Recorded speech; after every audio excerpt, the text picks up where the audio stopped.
So today I thought I would do a little breakdown video on the tiny details of my Aelin Galathynius inspired cosplay. So I designed this dress inspired by Aelin's dragon dress from Queen of Shadows. So it has the dragon on the back and all of the wing details, and I thought from far away you can't really tell all of the details and all of the tiny bits of sort of trivia and work that went into making it. So I thought I'd break them down for you. So working from the top to the bottom, the first thing to talk about is this neckline.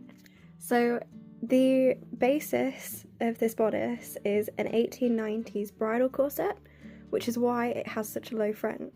And I built the velvet base from that corset, and you can see it inside.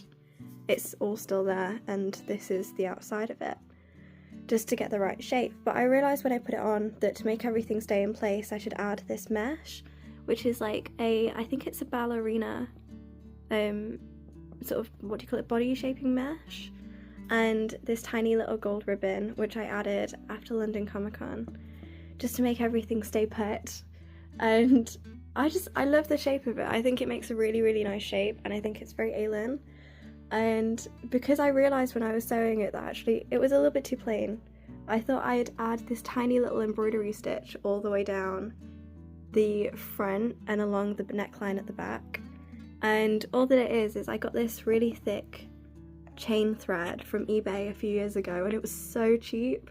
I think it was like £3 for an entire bundle, and I managed just to sew it around, and it was such a faff because the thread was so thick and it wouldn't go through easily, but I think it was so worth it in the end, and I've just sewn it all the way around the back. The other thing with the bodice was I really wanted to make the seam line between the top and the skirt stand out because I thought it was a really beautiful shape. So I wanted to make it really super curved and go down on the sides.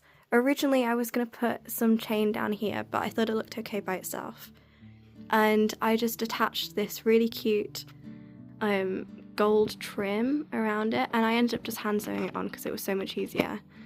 But it goes all the way around the back and then all the way up to the back seam. The next tiny little detail was the chain on the sleeves, and I made sure it came down from the two anchor points of just above where the corset base finishes. And you can see it's covered in dust and thread, but so it's secure on both sides, and then it's not attached to the sleeve at all, it's just attached to those little pits. And I thought the stars made such a fun little touch, and I ended up using gold thread to attach them all. And it reminds me a lot of Throne of Glass, and especially when they say you could rattle the stars. I just think it's a really nice sort of bookish touch to the dress. And moving on to my absolute favourite part of this dress is the dragon on the back. And I was so happy with how this came out. When I put it on my design at the start, I didn't actually think it would come off, but I hand embroidered all of this on, it was a bug net, which I kind of had an experiment with because I had no net that I could mount my embroidery onto, and it worked so well. I ended up searing the edges, and it turned out really nicely, and it's got lots of tiny metallic threads in it just to make it pop a little bit, and all the beadwork makes it shine like fire, which is just, I think, very accurate to the books. All of this used to be just plain ribbon, and all of it is hand sewn and manipulated into this dragon scale pattern. It took me hours and hours to do, but I think it came out so well. And it does actually look like dragon scales, so I was so happy with it. And each one I put a tiny teeny little gold bead just to add a little bit of pop of colour.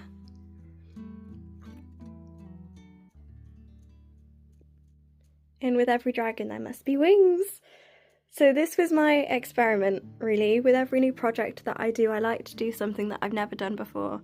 And these wings were made with tambour embroidery, so I mounted it to a frame and then added all of the beads on top, and I think it turned out really well. And I love the way that the light shines through it.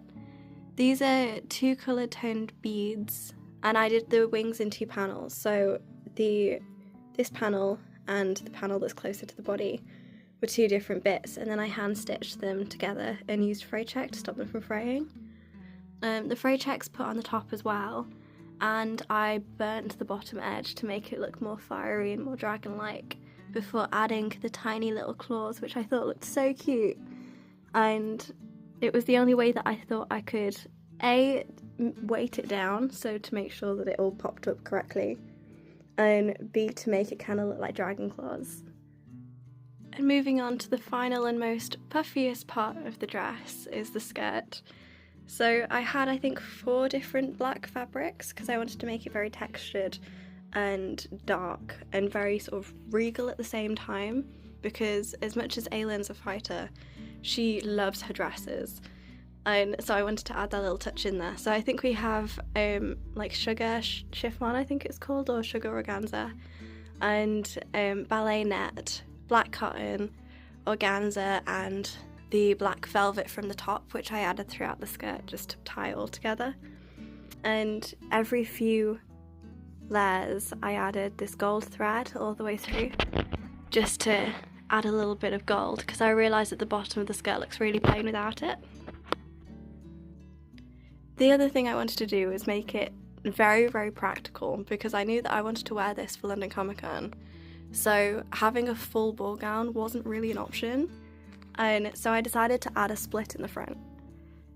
And to be honest, I think this is very sort of within the character as well, because it has to be practical for the storyline within the book to work, and I think it just makes a lot of sense, and it makes my life a lot easier as well.